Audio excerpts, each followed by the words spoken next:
Hello, dear Team YouTube subscribers. It's again me, Hikmat, with our honorable guest, Professor David Phoenix, the Vice Chancellor of LSBU, our partner university in London. Welcome, Professor.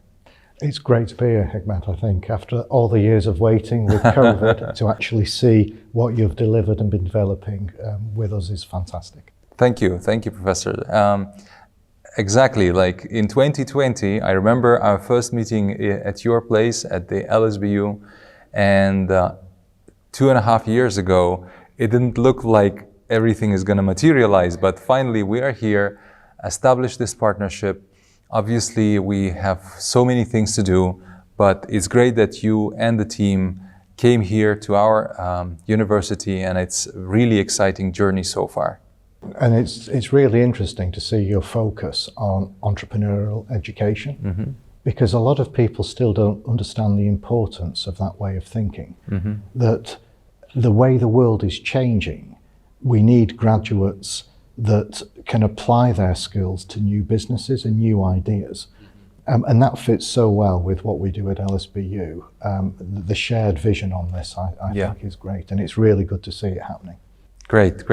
Professor, there are a few questions that I would like to ask, since this is really a great opportunity, and I know that these several days, it's going to be very full of events. You are going to meet our ministries and inspection and regulators.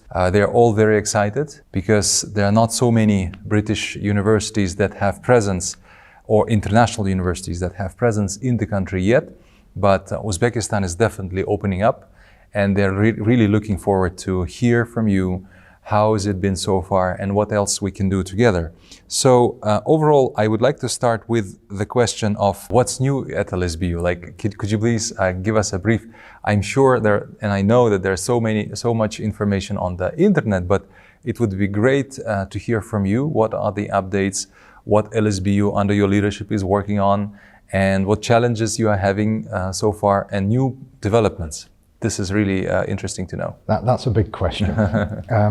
So we've just completed the UK's Research Excellence Framework, and we submitted our staff for that. We doubled the size of the submission, we submitted new areas, and we significantly increased the number of what are called impact studies. In other words, an assessment of how your research is making a difference to society. And that went very well for us in terms of the improvements that we saw. And the vast majority of the staff we submitted were reviewed as having a minimum of international standing, and many were seen to be world leading in terms of their research areas, with significant strengths ranging from business and health to engineering, etc. In addition to that, the work that we've been doing around how we can, through education, make a difference to society and remove inequalities has been recognised. In the Times World Ranking, which is an international ranking across every university in the globe, we came 90th in the world. Wow. And for reducing inequalities, for the difference we were making on people's lives, we were ranked 5th. In the world, which is a fantastic achievement. And it's not just an achievement from the staff, it's the students that contribute to what we do in that space. Wonderful. As well as that, we continue to move up the international league tables. So in the Times World Ranking, we're now ranked 600 to 800 in the world, which puts us within about the top 60 or 70 in the UK, which is a really good position to be. Absolutely. We've opened a brand new, what we've called Student Hub on the campus. So if you visit again, you will see this building that it combines study spaces, peer-to-peer spaces, sports, canteen, in a way that helps encourage students to come together to debate ideas and new ways of thinking, which really reflects what you're doing here at TEAM. And as part of our journey to really help make a difference, we've opened up a number of academy schools so we can support people to progress into education. But we can also learn through our education department about how to improve education for young people. And we're opening at the moment a new £100 million technical college, which will be the first new college for a generation that's working with business to provide businesses with the skills they need and provide people with a route into the university. Yeah. So overall, that's just a few of the things that are going on. Yeah. There is a lot going on as always, and I'm really proud of what the university is doing. This is really interesting and really informative to know. And as you've mentioned yourself, I mean, not always we only have to look at the rankings, we have to look at the content, as they say, as well. But yeah, with seeing LSBU being the Entrepreneurship University of the Year and being the best graduate university and in terms of employability, we really see that LSBU is really putting a lot of efforts to advance, and hearing what you just said shows that there's a strong progress at LSBU side. And yeah, speaking about the campus and environment, as you said, I really enjoyed being at LSBU campus in London. You can really feel that this is not just a regular university. It has very strong roots to the community. It has very strong roots to the business, your technoparks and all those wonderful projects that you run. These are great examples for us. Yeah, and I think that's the ethos of the university. I mean, in many countries, I suppose we'd be described as a university of technology, where you're looking at how you align your subjects with practice and business need. But you're doing in a way that is highly globally competitive. Yeah. And that's what's reflected in the rankings. It's what's reflected in the fact that our students, in terms of their starting salaries, are top 20 in the UK. We get students into those good jobs. But it's the ethos of the institution, and it's the way actually those employers and those communities work with us, not just in the UK, but overseas. And we're trying to use knowledge as a tool to make a difference. Sure. So the kind of people we attract, both in terms of staff and students and partners, are people who really want to make a difference, are really value-driven and ambitious, and understand the importance of not just having the knowledge, but being able to apply the knowledge. Yeah. And if you think about the way society is changing, the world's moving very quickly, which means knowledge becomes out of date very quickly. Yeah. So a key learning that you need to get from your time at the university is about how do you adapt? How do you continue to develop? And how can you innovate and apply yourself in situations that will exist in a few years' time that don't exist now? And that's what's different about LSBU and the work we're trying to do with TEAM. It's about creating an environment that isn't just about the knowledge, it's about the innovation and the different ways of thinking, both as an individual, but with your peers. Fantastic, fantastic.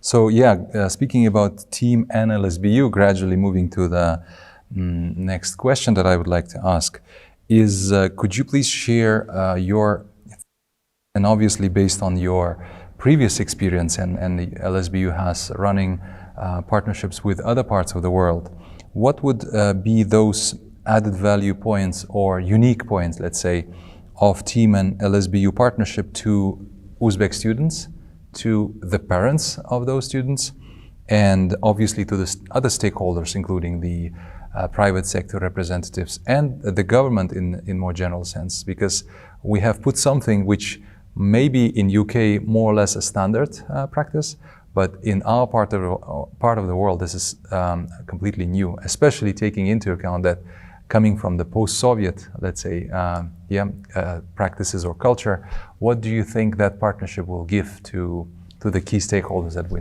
named? Yeah. So I think the partnership, as I said earlier, is really innovative, and it's about the joining of minds. So there are multiple strands to it. The first is the course design itself. And it's not that we've simply taken an LSBU course, it's that we've worked jointly to create a course that has elements from LSBU, but also elements from Uzbekistan to actually meet local needs. So it's a proper partnership in terms of curriculum design. The really interesting things, though, I think, are in two areas. The first is the partnership recognises the fact that we're living in a global marketplace. And that means that the students that join TEAM University as part of the LSBU family have the opportunity to spend some time abroad in the UK. And that can be variable. For some, they might just want to come for a few weeks for a summer school. For others, they may want to take a semester. Others may wish to finish the degree here and then go and do a master's in the UK. So there's the opportunity for that global dimension, which I think is really important for people that are now going out into a highly competitive marketplace. And I think that the other area of global that we'll be able to work on is how do we bring in our partners in China, in Egypt, in the Middle East, so the students aren't just actually engaging with the UK, but they're competing and engaging with peers at sites across the world, which then really starts to get them to have a different perspective on the courses. The third strand, which I think is already progressing really well, is this question of innovation and business support, and how we support people to think through their business ideas. So, at TEAM, you have about a quarter of your students now are already in business or looking to start their businesses. LSBU, we have about 40% of our students are sponsored. 40% is about one of the highest in the UK. And I think the reason I always emphasise that is because business people aren't stupid. And my view is they only pay for something they see value in. Yeah, true. So if they're willing to pay to have their staff come and learn with you, then that has to say something about the perception of your courses. Sure. And the other advantage it has is if you have students on your course that are in business, that gives a very different perspective to those students that haven't yet got that career they want. And the way they interact helps create that really innovative environment. And I think that's starting to work really well between the two partners. And given at LSBU, we currently host one of the top 2 incubation sites within the UK.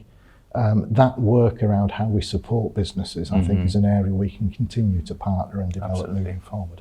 Absolutely, yeah. These are great highlights. And I agree with you that, and Andrew, our colleague, was just saying that a lot of students from Uzbekistan or in Uzbekistan would like to have some opportunity of being in a different culture. But at the same time, it shouldn't be just a touristic visit. It has to be something more than that, some project-based learning, a semester abroad, or even during the summer, we could organize some programs. And I think that would really enrich their studies and lives. I've gone through the same experience when I was a student. And I remember that was definitely a life-changing experience, because it gives you absolutely new horizons and new angles to who you can become, or what kind of people you have to look at in terms of role models. So these are really interesting ideas.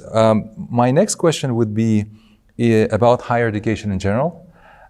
If Uzbekistan is regularly called to be a dynamically changing environment, and higher education in Uzbekistan obviously is changing, because for 25 years we didn't have any private institutions. Everything was really monopolized by the state.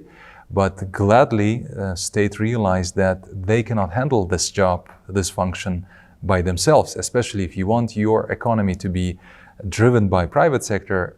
Education should also be delivered in participation with the private sector.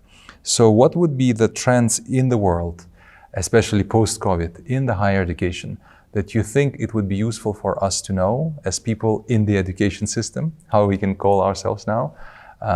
What would you advise to the regulator in general, or to other universities? Because your visit to Uzbekistan is definitely not just for us, is a great opportunity for us as a team, but also I think is a great sign of the interest of the global players in the Uzbek educational market. So what would be your thoughts on that?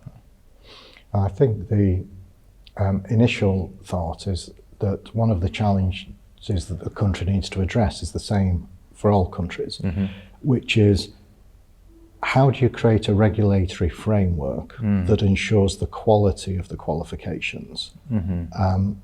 Not just in terms of what people say, but what they actually deliver.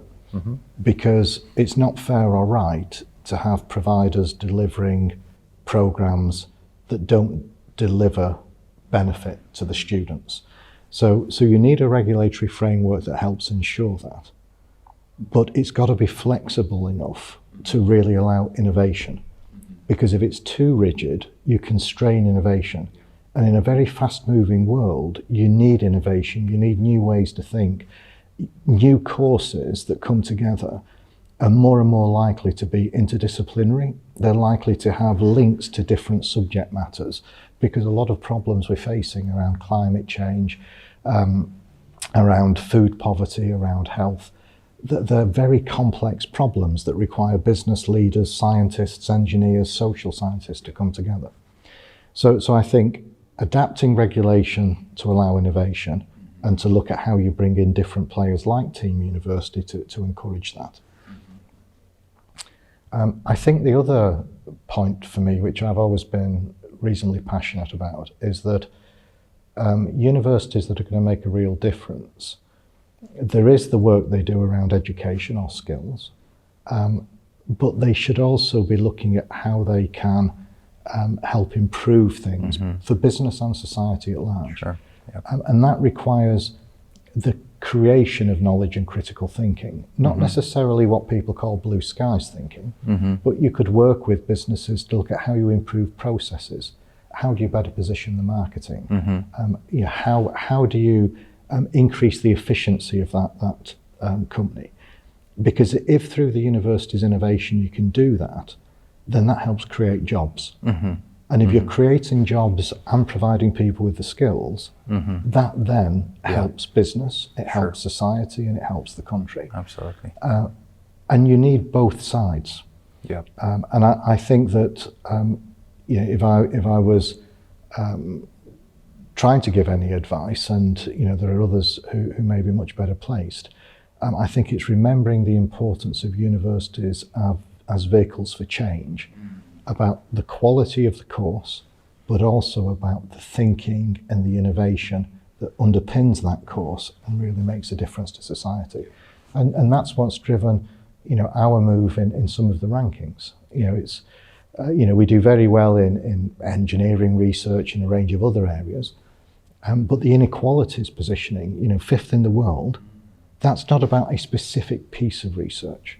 That's about the ethos and the way in which we try and apply knowledge to help remove inequalities. Yeah, that's very insightful.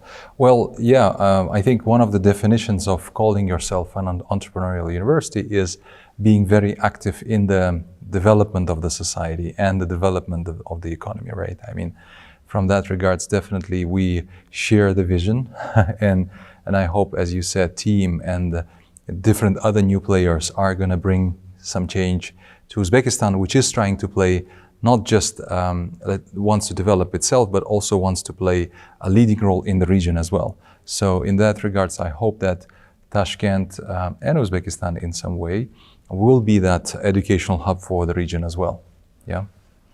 That's fantastic. And Professor, I know that you also have some, besides your administrative roles at LSBU as the so-called chief executive role leading the whole LSBU towards its strategy, you also have some academic interests. And Wikipedia and all the websites, they list the hundreds of articles that you wrote, the books that you wrote, and conferences that you organized or participate, plus your roles in the different committees. This really shows that you are not just playing the role of the administrative leader. Can you please elaborate on your personal research interests? I know that you are considered to be one of the world-known scholars in biology and biochemistry. So would you mind sharing what potentially can be done here in Uzbekistan, and maybe we could learn from your academic and scientific portfolio or interests? You should never ask an academic about their research. We could be here for hours. They can speak for hours, I think my interests are twofold. I think as I've grown and developed, I've become very interested in policy and outreach. So the kind of things we've talked about in terms of how you develop educational policy and how you engage society with concepts of science. And I do quite a lot of work with that with different bodies, both supporting government and opposition initiatives. In terms of my wet lab research, a lot of that focuses on molecular engineering. So it's how you design materials at a very small scale. Mm-hmm. And those materials can be used to create new drugs, new carriers. Some of them are being used to create new materials that can store energy. Mm-hmm. So at the moment within Uzbekistan, you have a number of universities and institutes that actually specialise in these areas around bioscience, material science. And I think that whilst the government and the country will need to work out the priorities, you know, what is going to be done around agriculture, what are you doing around energy, etc. Areas around materials is a really significant area of growth.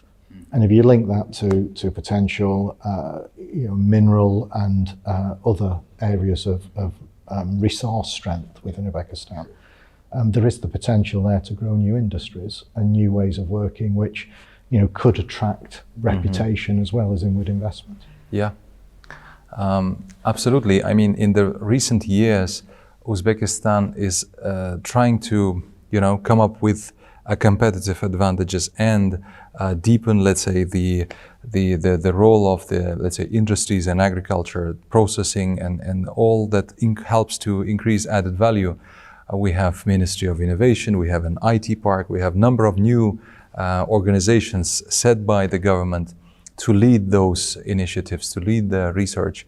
And in very few weeks, we are going to have our 6th Global Entrepreneurship Week, which will be around hospitality and tourism. But last year, for example, we, and TEAM University leads that initiative, we had it around agricultural startups. So we as a team, although we are a young institution, we realized that we should also participate in the research and discussions and serve, in a way, try to play the role of the think tank that would promote innovative ideas. So I hope that LSBU and TEAM University will work on that in future as well. Professor, thank you very much. I'm sure we'll have even more great opportunities for sharing our thoughts within a few days. But thank you for being with us, and I'm sure our YouTube subscribers will enjoy watching this interview. Yeah, thank you, Hikmat, and thank you for the warm reception and the great welcome from yourself, the team, staff and the students. It's been, so far, a really enjoyable visit, and I'm sure it'll continue so. Thank you. Thank you very much.